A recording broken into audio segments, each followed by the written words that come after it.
Welcome to Childcare Conversations with Kate and Carrie. Only 5 to 6% of your staff actually like to get gifts and feel appreciated that way.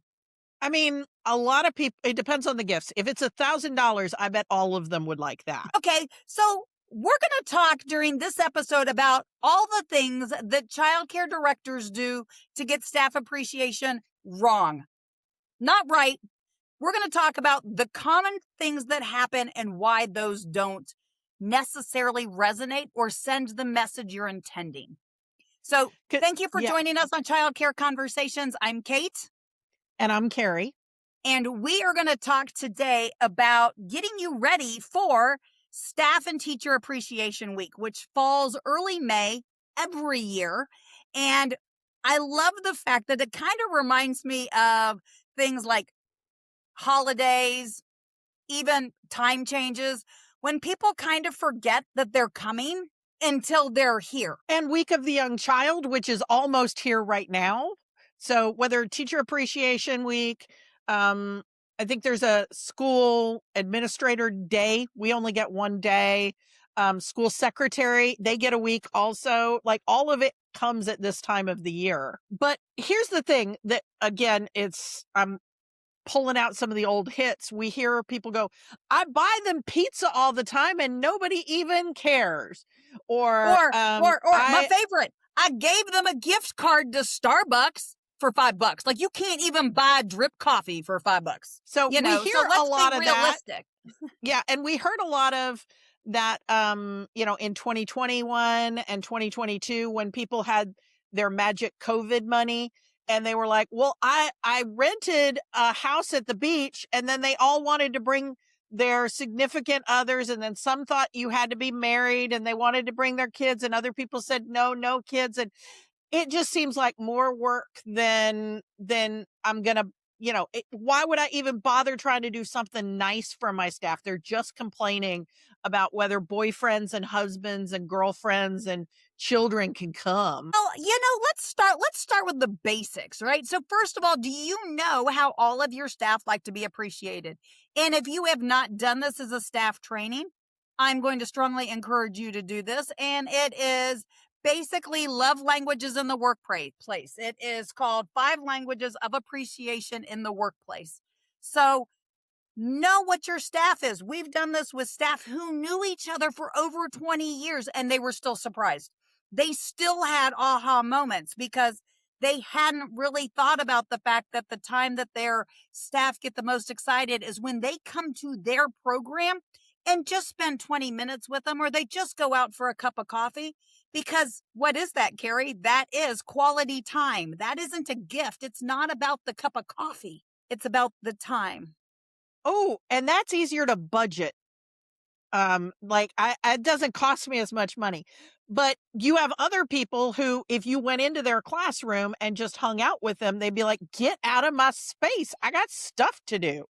So you can't just generically go, I'm going to give quality time to all of my staff, because some of them are like, get out of my space.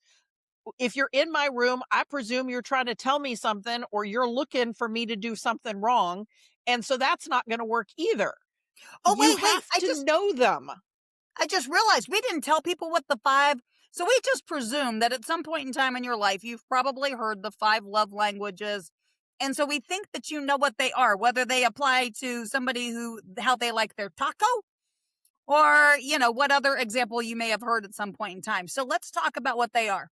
The first one that we mentioned when I started the episode was all about gifts. The next one is words of appreciation or words of affirmation. The third one is quality time, right? So a lot of times that's one that, again, have you ever had that child? I'm going to sneak away just a little bit and kind of veer just a tad. That kid in your classroom who does everything they can do for attention. But if you spent 5 minutes with that kid once a day. Okay. So anyway, I squirreled. Okay. I'm going to come back. Right. So the other one that a lot of times people immediately think about is touch. And they're like, I can't touch anybody at work. Yeah, you can. That's what high fives are for, people. Like, yeah, you can give them a fist bump. I'm not saying you can go up and touch them like you might if you had a significant other. you can pat them on the back. You can, give them a high five. You can fist bump. You can, sit very close to them physically. You don't have to touch them. A lot of the physical touch people, if you're just really physically close to them without touching, that works. And then the last one is the one that Kate and I find the easiest, but a lot of people find harder, which is acts of service. We work in the caregiving field. It is something that we do naturally, but are you doing it in a way that the person feels appreciated it, or are you mothering them? And that's it comes back to, is it intentional? There. Yeah. Versus is it something you do? So let's just think this through. If you have children or you've ever been a child, let's think about that parent holiday, right? So whether it's Mother's Day, Father's Day, Grandparents' Day, and you get the little something that the school made for you from your child. Okay. What is that? That is a gift. Now, the teacher spent the time doing it. So from the teacher's mind, that's almost an act of service. And if you think about, for a lot of families, if that's the only gift that mom or dad gets because maybe they're single or maybe the other person isn't quite looped into that's important to people, it really may come across to some people as very much they feel appreciated. I am one of those humans, believe it or not. I still have the one that I got from my now 22-year-old when she was less than a year old. It's got her 2 little baby footprints and a flower, and it was a Mother's Day gift. I still have the one from my 32-year-old from when he was in kindergarten, and it was an envelope with his picture and his handwriting about all of the reasons why he liked hanging around with me, and he was hanging upside down in the picture. And I have those for all 4 of my kids. I have at least one of those. But not everybody sees them that way. We have teachers who get resentful because the teachers are like, oh, I have to do this again, versus seeing it as a true opportunity to provide service and appreciation to the parents. Now, we're back to staff. So, okay, Carrie, back to staff. How many things do each of your teachers need with an apple on it or a pencil? I don't. Or lotion. Lotion, yes. Candles. How many? Because you can't use those in the classroom. The number of things I've been given over my career with apples, chalkboards, pencils is beyond coffee mugs count. For a non-coffee drinker. Oh, yeah. I get a lot of coffee mugs. I have drunk coffee one time in my entire life. And I was like, that's not for me. But people give me apple themed coffee cups. No, I don't need it. And it's going straight to Goodwill on my way home. It is not even going to make it into my house. It is immediately going to a thrift store. I'm not going to bring it into my house. And that does not show your teachers that you appreciate them. It does not show your teachers that you even see them. You've got people on staff who walk in every day with a styrofoam cup from some place, right? Whether it's 7-Eleven or Dunkin' or Starbucks or wherever, then get them. If you're going to give out gift cards, go to the place where they buy their drink every week. Wait. You mean I can't just buy 20 of the same one? No, because you don't have 20 clones working in your school. You have to figure out things that they will appreciate. You're going to have to spend, oh my gosh, this is going to sound crazy, at least an hour thinking about your staff. Heaven forbid, over the course of an entire year, that you spend some time to go look at those little notes that you had them fill out when they first came to work for you in 2007 about what they like, and then think through what are things that I can do to show appreciation based on what I know of their language of appreciation and their personal interests. Also, if you're only doing this at the time that they were hired, and it is now, I don't remember what year I used, but more than 10 years later, please have them fill out a new "this is what I like" thing. You mean I might like a different, because I don't like the same soda I liked 20 years ago. partially because, well, I now drink those sugar-free ones because I didn't before. So regular Coke and Coke Zero are totally different. Red wine, just because somebody drinks wine, red wine versus white wine, very different drinks. There's lots of chocolate. different kinds of each of those too, apparently. I don't drink, I don't know. And do you want to be giving, if you give one of your staff a bottle of wine, but the other person on staff drinks vodka, are you going to give them vodka? And then you can only give booze to the people that are older. I would prefer you not give out booze. I think that's just going to be more complicated. I was just using that as examples that a lot of times people go, oh, so-and-so drinks wine. And I am one of those people. I often get from parents and from other adult peers wine as a gift. And I do drink wine, but I drink sweet, sweet, sweet white wine. I will never drink a red wine, and I don't drink most white wine. So I am really useless when it comes to trying to give me wine. Pretty limited margin. But if you know me well and you have bought that, I know you've paid attention to me. So that's kind of what we're saying. It doesn't mean that you can't get a gift, but make it make sense. My favorite story is from Carrie is actually when you know you have a staff person who is having a rough week, pay attention to what's going on in their personal life.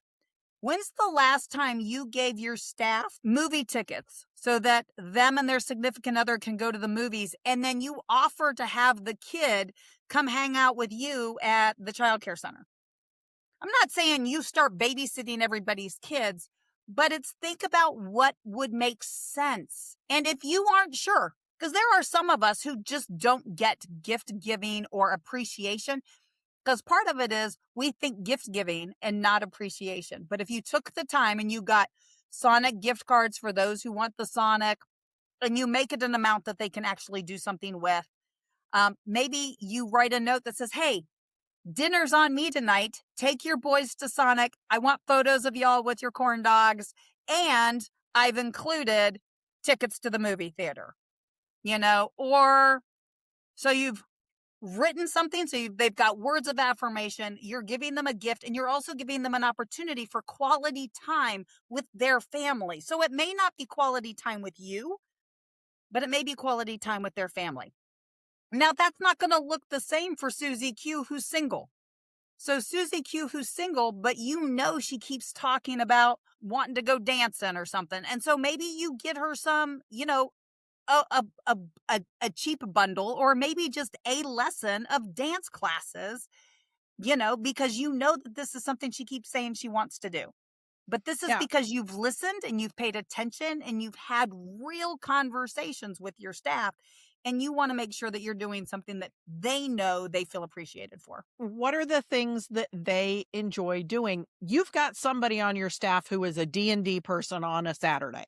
I don't know who it is. It could be a girl. It could be a guy. They could be 50-something. They could be 19.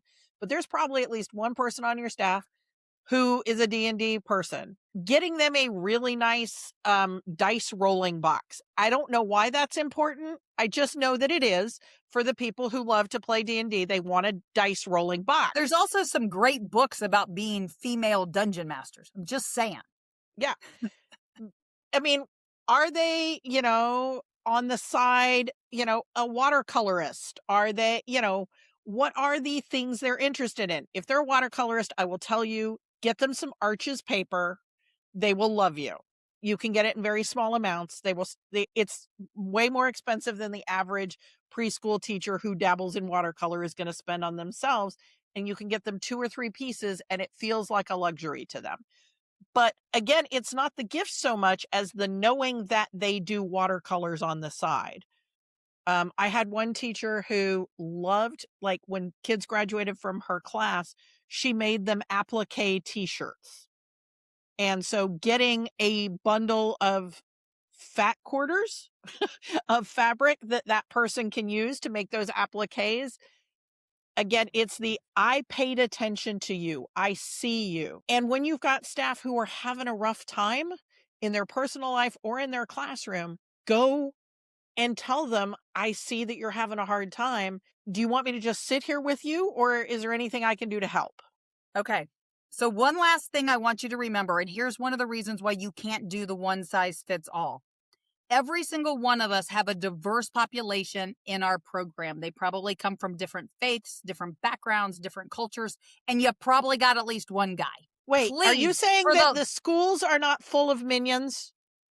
Are they not full of minions? I'm just saying, for the love of God, do not give the guy a gift certificate, I don't care how expensive it is, to the spa that he's going to end up giving to his wife or his significant other and be mad because you didn't think about them enough to get them something that makes sense for them. And yes, I am speaking from experience. I was the spouse who got the bitter gift.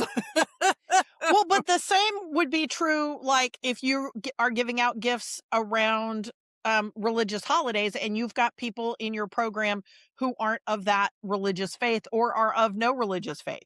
Well, Mother's Day and Father's Day, because you never know when you've got families where that's painful because of lots of other reasons, right? So my suggestion for you right now is you have got a month until the beginning of all those appreciation days in May. Right now, block on your calendar in the end of April time to plan and buy and execute appropriate appreciation time and product value gifts, thank you notes, whatever. I think you're giving them too much time. I think they need to get it I think they need to do it earlier in April in case they realize that there's 3 people on staff that they don't know a hill of beans about. So they might need to do it earlier so that they can go have some conversations, get to know some of their staff. Absolutely. And then on the following week, starting May 1st, over those first 2 weeks of May, schedule an actual 20-minute conversation with every single staff person, and that is when you give them that appreciation, whatever it is. This should not be something that you do in front of everybody. Now, from a budget standpoint, be consistent because they're going to compare notes. Don't fool yourself. Even if you give everybody the same basic type of thing, which is a candy bar, a thing of soda, a thing of chips, a gift card, like even if that's as creative or budget you can get, that's a place to start, but still make it personal. But I would still not do it as an overarching, hi, I'm going to give it to all of you at once, because that doesn't feel special. And last but not least, Carrie, what do we do about the pizza party or the donuts? I mean, I say you eat the food. That's what I would say. But my staff told me, so your mileage may vary, but my staff said that they appreciated it more when I made a pot of chili and brought that in because they knew that I had actually made it, as opposed to calling Domino's and having Domino's bring some weak pizza to the school. And I can make chili and I can make lasagna and I can make spaghetti and it is so much easier to accommodate people's dietary preferences if I'm cooking it than if I am ordering it. If I have that's a key 50, statement. Yeah, I mean, it's easier budget-wise, and it's easier to make sure that I can accommodate the gluten-free people and the people who keep kosher, and I can do all of that much more easily if I'm making the food. But if you're the owner and you're asking the director to do that, does your director know how to cook? Is an important question. And another one is make sure that the members of the admin team who are cooking are being compensated for their time when cooking. Okay? That is not a volunteer thing that you do as the director. It might be a volunteer thing you do as the boss, as the owner. I did it and I wasn't compensated, but I owned the school. It is different when you're the owner versus when you're the director. If you're an owner and your director is a lousy cook, then cater. But cater with thought. And what do I mean by that? That means that if you have the dietary restrictions, right?